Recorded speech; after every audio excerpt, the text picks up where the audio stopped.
তো আল্লাহ শস্য খুব ভালো দিছে দেখতেছি।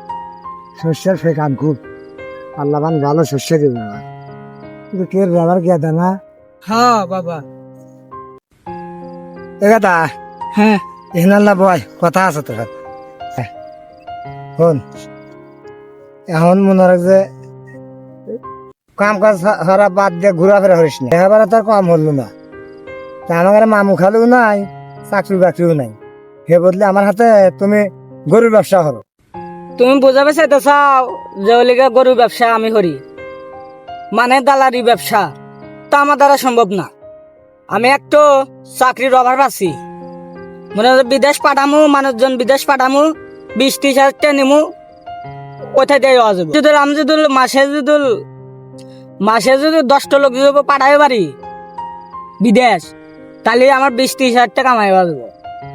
যদি মাসে যদি 10টা যদি লোক পাঠায় গাদিটি, হ্যাঁ তা বাদ দেওয়া আমি তোমার হাতে গরু ব্যবসার মনে, তা আবার দালালি ব্যবসা। শুয়ারে বাচ্চা ওই আদম ব্যবসা করা যাবো না। ওই নিয়ে নিয়ে মানুষ পাঠাবে পারবো না।